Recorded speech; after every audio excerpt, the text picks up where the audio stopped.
Part 1. You will hear a woman booking a room for a party at a community centre. First, you have some time to look at questions 1 to 4.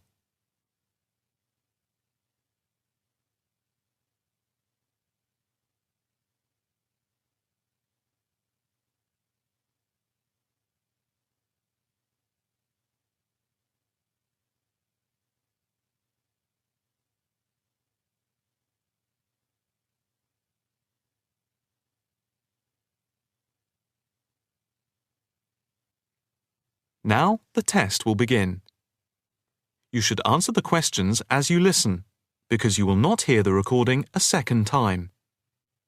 Listen carefully and answer questions 1 to 4. Hi, good morning. My name's Pete. How can I help you? Hi, my name's Maria Lincoln. I understand you hire out rooms in the community centre as venues for parties? Yes, we do. We've various sized accommodation. It depends on what you're looking for, really. We're looking to hold a party, a children's birthday party, and we need a room that will hold about 70 people, with space for a small disco area, games, dancing, and food. Well, we have a large room, and it would certainly hold at least 100 people comfortably. It's used a lot for parties and things like that. That sounds as if it might be suitable. I've tried various venues, and they're either booked up or they don't hold enough people. Can you tell me when you were thinking of holding the party? I know it's short notice, but we wanted to hold it Saturday week. That's September 15th. Let's have a look. Yes, you're in luck. The Mandela suite is free then. I'll just write that down. Mandela. And the time. When were you thinking of holding it? In the afternoon, from 3:30 p.m. to 9 p.m. Yes, okay. There's no smoking on the premises, and we're only licensed to have soft drinks. Oh, that's okay. I think I'm happy to go ahead. Before you hear the rest of the conversation, you have some time to look at questions 5 to 10.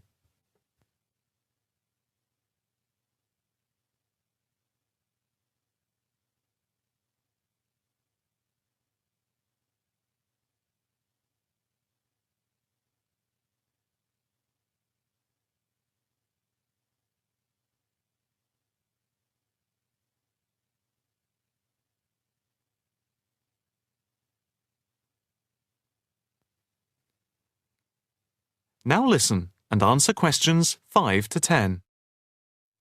Can you just give your postcode? Yes, it's PA5 7GJ. Fine. And the flat and street number? It's flat number 40, and the street number is 35. Okay, so that's flat 40, 35 Beaches Street. Yes, that's right. And a contact number?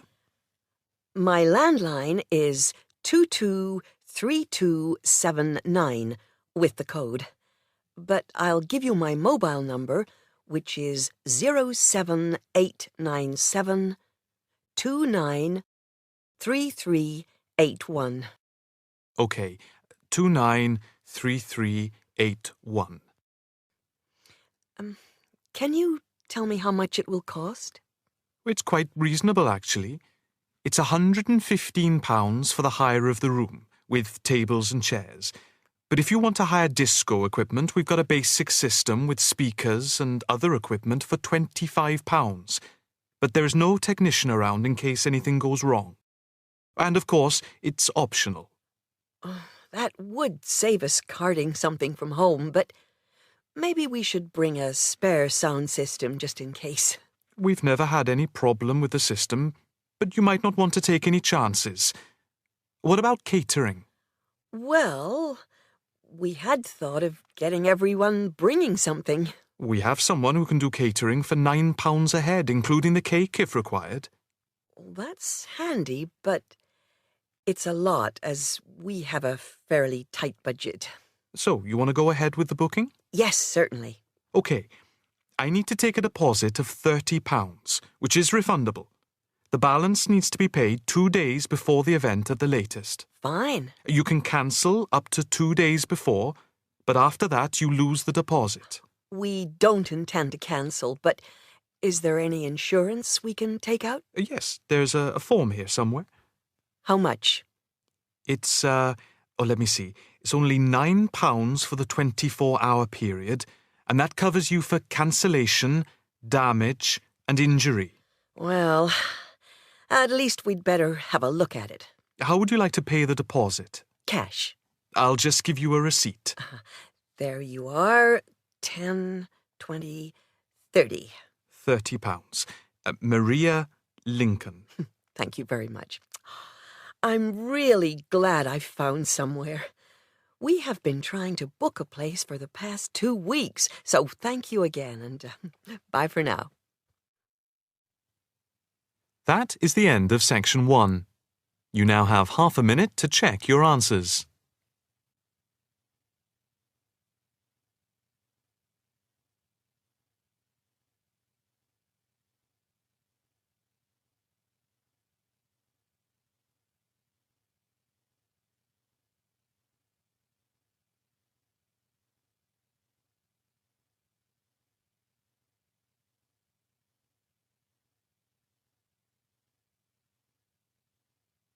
Now turn to Section 2. Section 2. You will hear a talk on the radio about grass roofs. First, you have some time to look at questions 11 to 13.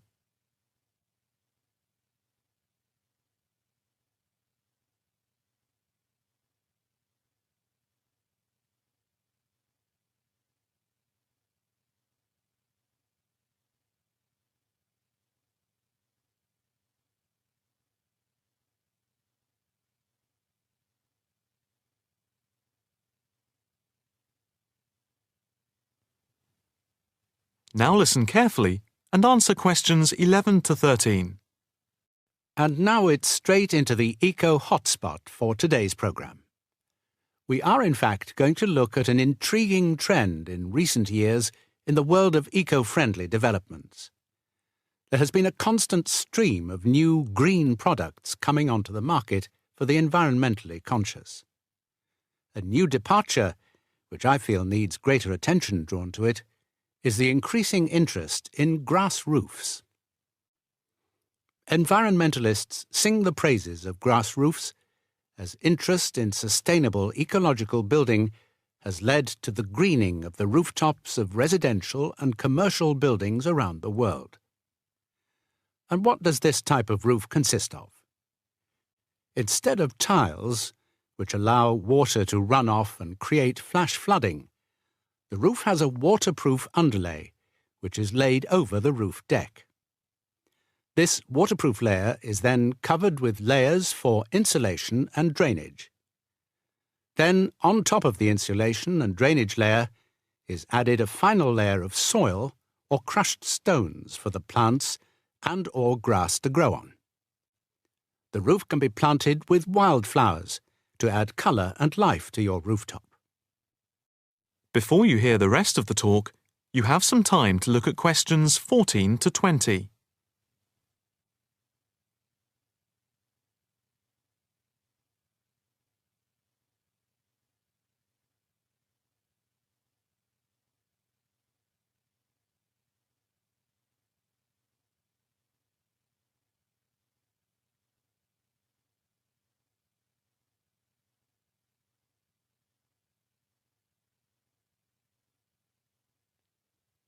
Now listen carefully and answer questions 14 to 20.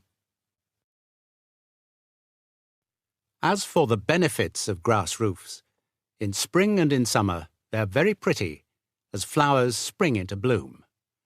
Moreover, in summer, grass roofs are of particular benefit in cities because they keep any building cool by reflecting the sun's rays. In winter, the grass roofs insulate the building, helping to prevent heat loss. The roofs require little maintenance and are better than any other roofing material.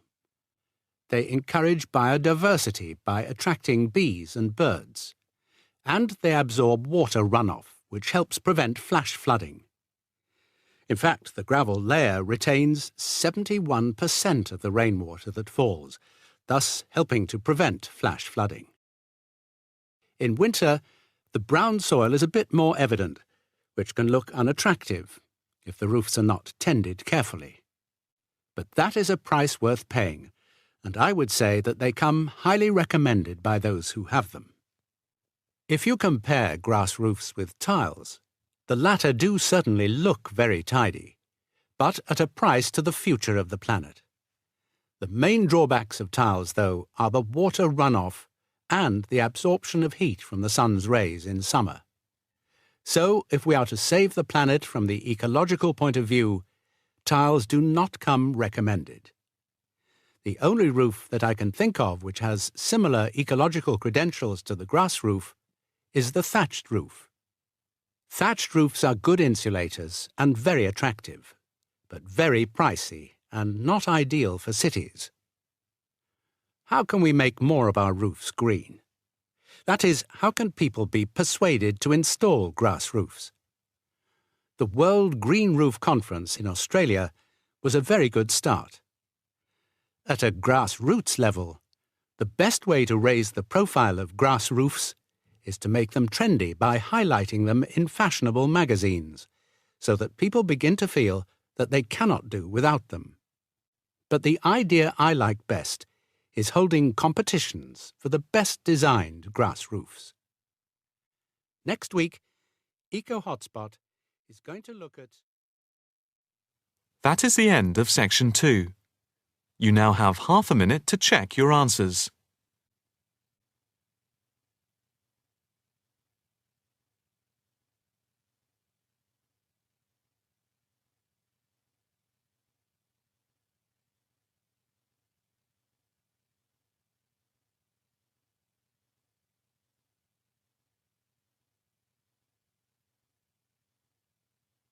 Now turn to Section 3. Section 3. You will hear a student talking to her tutor about a presentation. First, you have some time to look at questions 21 to 23.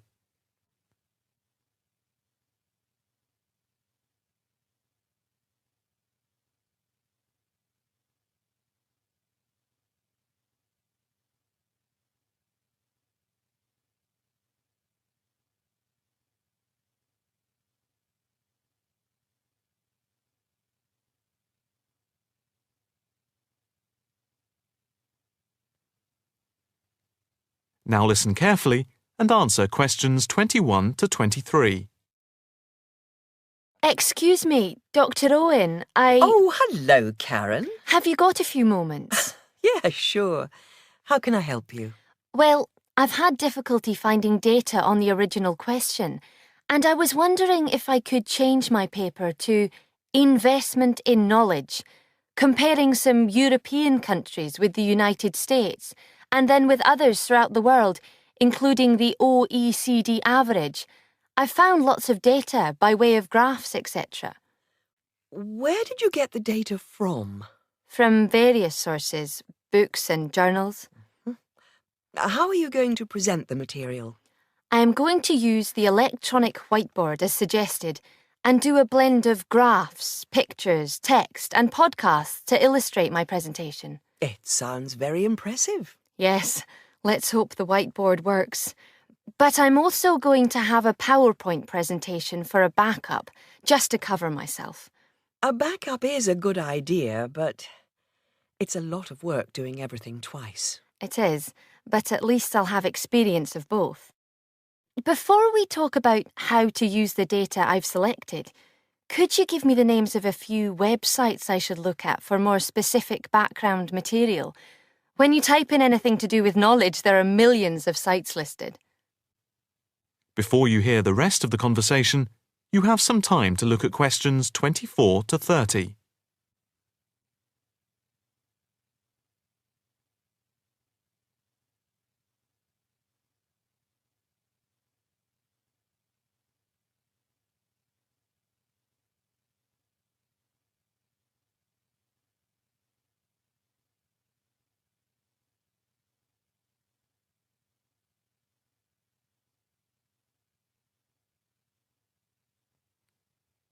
Now listen carefully and answer questions 24 to 30.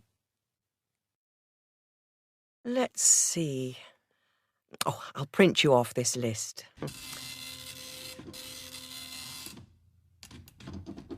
Oh, there we go. Right. Do I really need to study everything on these? No, I suggest there are 5 or 6 you can look at. The one you have to go through is the IT department section on the university site, which is www.kmul.org. It has articles by all of us in the department and has links to useful information, so I think it is essential to look at this. OK, I've already been on it, but I'll tick that one as a must-read. And there's a site which is hosted by Pollock. It's investmentit.com.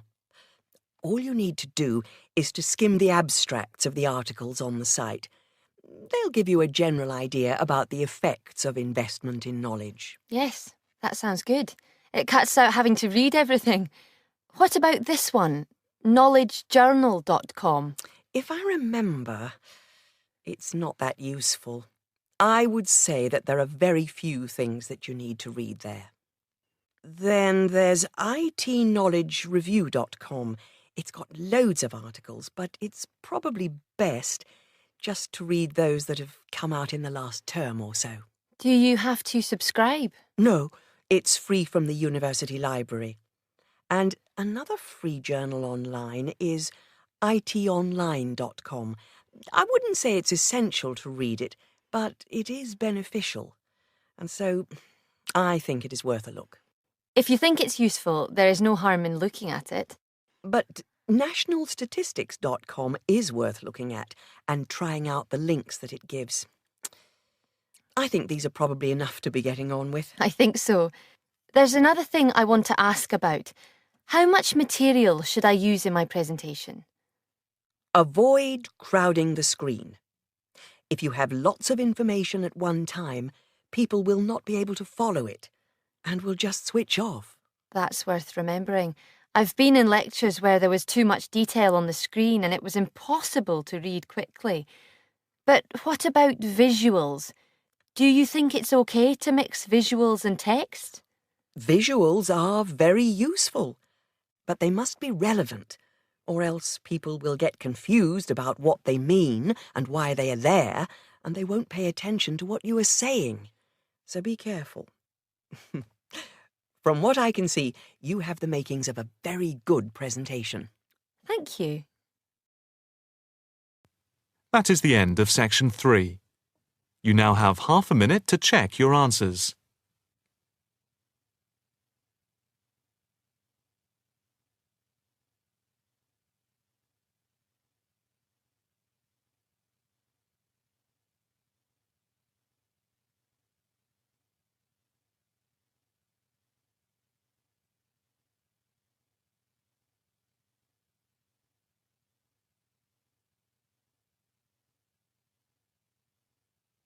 Now, turn to Section 4.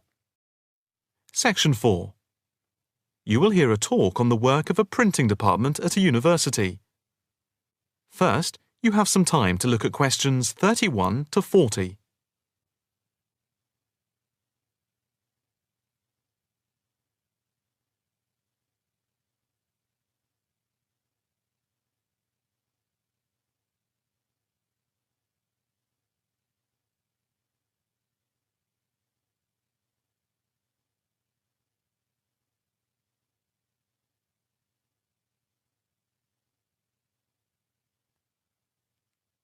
Now listen carefully and answer questions 31 to 40. I am here to give you a brief outline of the work of this new department. The Department of the Printed Word has a very short history, having been created just 10 years ago. Some statistics to start with. The first intake of undergraduate students consisted of 20 students, which rose to 37 in the second year. And we now have about 50 in the first year, doing a wide range of courses, full and part-time. We have a thriving research department, with 17 students on the taught MA course and 7 students doing research full-time. In all, we have 9 full-time lecturers and 16 part-time lecturers who work mainly but not exclusively in our evening department. Of the total student body, approximately 21% are from outside the country, a number which has been increasing steadily over recent years. Although students from overseas have to reach a minimum level of competence in English before they follow a course at the university, some may require remedial help with their English, and we can offer help through the Student Support Services as part of the general assistance given to all students. For home students, both graduate and undergraduate, there are bursaries to help with travel and accommodation, for which I would advise you to contact Mrs. Riley at the end of this session. Increasingly, we are forging external links with organisations in the publishing world, and we have been very fortunate in that we have received money to sponsor not just various students within the department, but also technicians and lecturers. Each year we hold a series of lectures which are given by external speakers in the world of printing and the media. The series of workshops that you see around you have been built thanks to a very generous donation which has allowed us to develop our facilities for bookbinding and restoration. Now, the main work of the department relates to teaching the mechanism of printing. And as most printing is now so highly technological, all our students have to be computer literate. For those of you who are interested in taking a module in this department from another department, and who feel that you may not have the necessary computer skills, don't let the technology put you off. We have a number of specialist technicians who can support and deliver crash programs in the computing technology required. As long as you can switch on the computer, you are halfway there.